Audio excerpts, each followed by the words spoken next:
Today, we're going to be helping you guys answer the age-old question that shows up every year in fantasy drafts. Where do you take Travis Kelce? And if you do, is it a good idea? Today, we're going to be going with a Travis Kelce draft. I put myself here at 104. That's probably about like the first time I'm really considering Travis Kelce. Some people maybe like 3, some people not till 6. But we're going to take Kelce in the first round. I'll show you guys how to build a team around Travis Kelce. This is 12-team PPR. Let's go ahead and get right into the draft. I'm going to show you guys how, because Travis Kelce can be a very valuable asset just with how much better he is than every other tight end. So he's definitely worth it, but you definitely have to build your team around him the right way. So here, I was worried that Travis Kelce would go in the top 3, and then I'm just going to have to keep restarting this, but it's okay. He made it.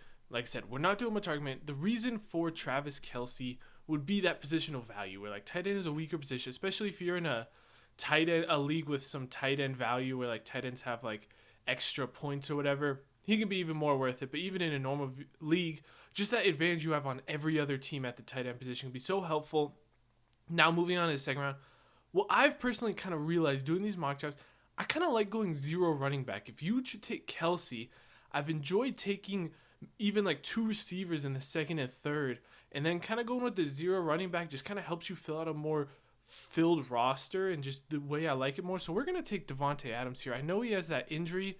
Sounds like it's not going to be too concerning. If that injury does become more and more concerning, I wouldn't take Davante Adams there. But I think the injury is fine. I would probably take Tony Pollard or Jonathan Taylor there, depending on if you wanted to take the risk and go not do the 0 running back. But I think Davante Adams is going to be fine. And if he is, I mean, we know Davante Adams is like one of the top 3 receivers in the league. Just he is an incredible receiver.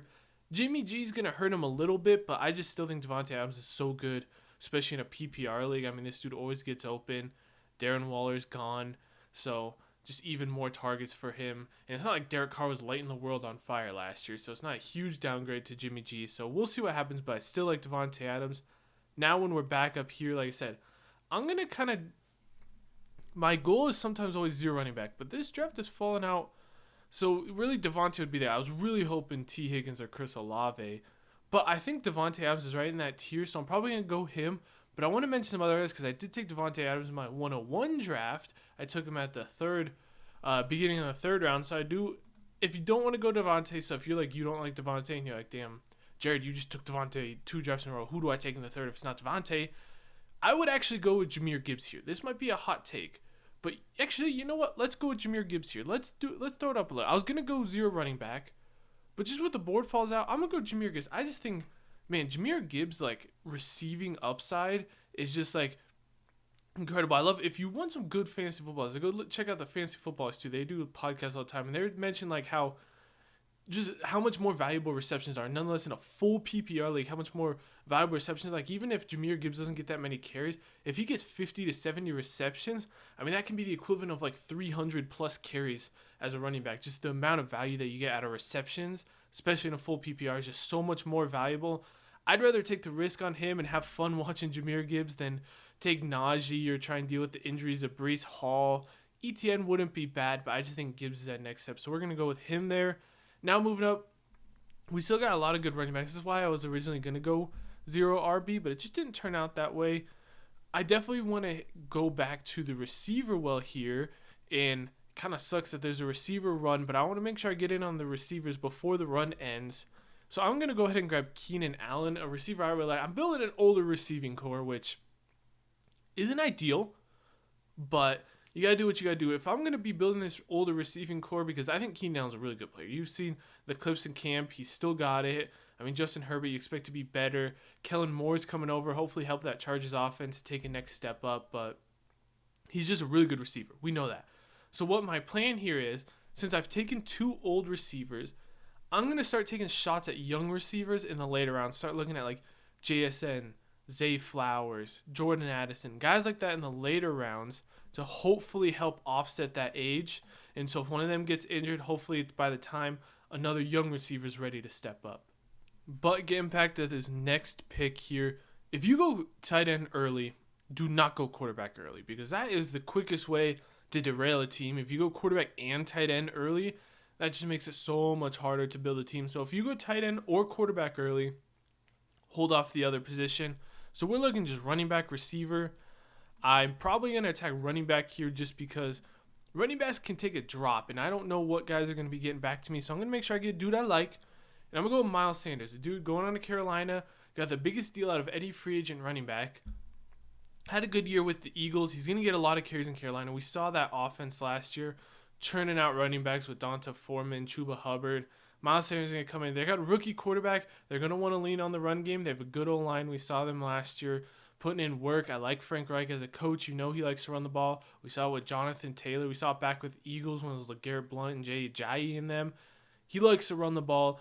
Miles Sanders didn't get paid for no reason. Like to say, follow the money. Miles Sanders got paid. He got paid to do something. He's not just going to do nothing there. So we got Miles Sanders. Now we got a solid little running back core. And I just want to attack some receivers still. Looking at who's available. Like I said, we got the older dudes. So you could go Tyler Lockett here. That would probably be the safe pick. But like I said, I don't like just taking all old receivers because you're really banging on like injuries and like guys like Keenan Allen. Like Devontae Adams is already injured. Keenan Allen has a rough history of injuries lately. Tyler Lockett's currently questionable. I don't know why he's currently questionable. He's usually a pretty good sign for health. But for me, this one comes between Kirk and JSN. I want to get some more youth or George Pickens, who balled out in the preseason game yesterday. But for me, I think this is time for me to take Christian Kirk. I haven't been taking Christian Kirk a lot lately, but I still think he's going to have a lot of receptions there. Calvin Ridley is going to take some volume away from him.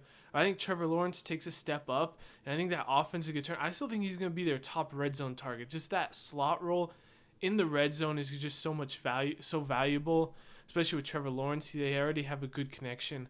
I think Kirk's going to be good. I'm not too out on Kirk, but now this is my plan. Take Kirk and then take JSN next. JSN's a dude who probably is going to start the season a little bit slower, rookie receiver, but he's going to get churning. And if anything were to happen to DK or Tyler Lockett, I mean, JSN is going to be incredible. I think he already can have a big role as a slot receiver, getting tons of receptions in Seattle there with Geno.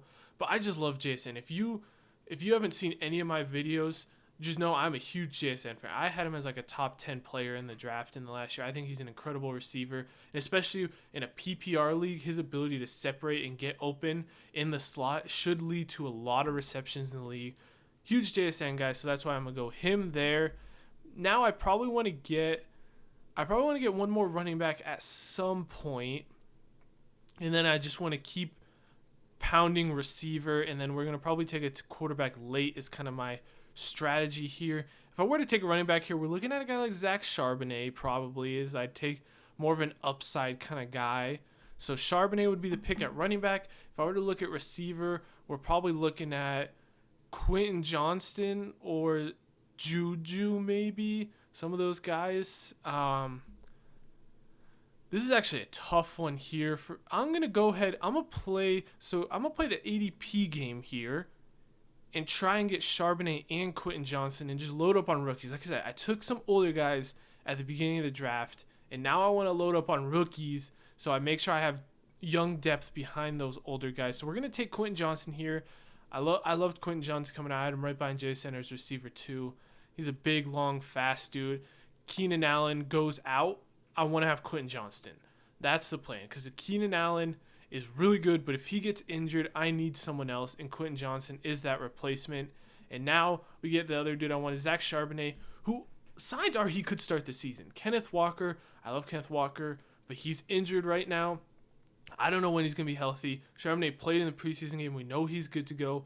Charbonnet is a really good receiver. We saw Kenneth Walker didn't get any third down work really last year. That was all kind of to DJ Dallas and some of the other guys. So there's a chance Charbonnet is a third down back. And if anything were to happen to Kenneth Walker, which he's already been dealing with a couple injuries before he even starts his second year in the NFL, Charbonnet is going to be a workhorse if Kenneth Walker ever misses. So that's another just really good player to add to the team. Now, okay, so I've taken a lot of risks on young receivers and gotten the running backs. So I want to take one more safer receiver that I know has a high floor, just in case something happens before the season. I need to play someone early. I make sure I have a guy, And for that role, I'm looking at either Adam Thielen or Courtland Sutton. Russ looked like Russ in the last game. I didn't see much in the preseason game yesterday that makes me say he's going to turn a leaf. But Courtland Sutton was still good last year. Thielen is going to be the number one receiver, but I do have Miles Sanders, and I'm not really trying to stack Carolina Panthers. So we're going to go Courtland Sutton, just another high floor receiver here, just so I make sure week one, JSN and Quentin Johnson aren't going to be those dudes yet. So make sure week one I at least have a dude to plug into my lineup to start, and then hopefully later in the season, Courtland Sutton phases out for JSN or Quentin Johnston. Now moving up, round 11, I want to get one more running back, and then we'll just get whatever quarterback is available, a backup tight end, and then kind of whatever else we can go. If I'm looking at running backs that I want here, I am going to take either Tyler Algier, because I think he's going to get a lot more work than people are talking about. Everyone loves Bijan. I think Bijan's going to get a lot of work. He's an incredible running back. Tyler Algier had a good season last year, and I don't think he's just going to be phased out. So I do like Tyler Algier, especially if Bijan were to miss. He goes back to what he had last year, and he was a very good running back. Singletary, no. Donta, no. Tank, maybe. Tank Bigsby, if you want like just a guy who has potential. I'm going to go ahead and take Tyler Algier, though, just a dude. I mentioned everything I just mentioned to you of why I think Tyler Algier is being heavily underrated right now. And just, like, there's a chance he's their full-time goal line back. Even if Bijan is the starter, which he probably will be, there's a chance Tyler Algier, I know people are saying, like, Bijan's listed as third string on the initial depth chart. When do people start realizing, stop looking at preseason depth charts as the end-all be-all? Like, preseason depth charts don't mean anything. Those are just to put out there because they have to. They have to put out preseason depth charts, so they do that. Don't take those as gospel. So I don't care where Bijan Robinson's listed on their preseason depth chart. He's probably going to be the starter, but that doesn't mean Tyler Algier is not going to have a role. And you take this for the weird shot that it's the Atlanta Falcons and somehow Tyler Algier starts over Bijan. There's that chance. I don't think it's possible, or it is possible. I don't think it's likely, but there is that chance, so you might as well take him. Now, like I said, I want to get a quarterback here. He's going to be my number one quarterback. Like I said, I waited on quarterback. I'm usually fine with it. I think Goff is going to have a really good year, so it's either between Goff and Bryce Young. And I think I'm going to go ahead and take two quarterbacks. I'm going to take Goff as a safety. I think Goff's going to be a really good, solid quarterback. But I want to take another high upside dude here, so I'm also going to take Bryce Young. That's why I like to, if you go ahead and take a quarterback like a Hurts, Allen, Mahomes early, you can probably just be fine taking one quarterback and then stream a dude during your bye week.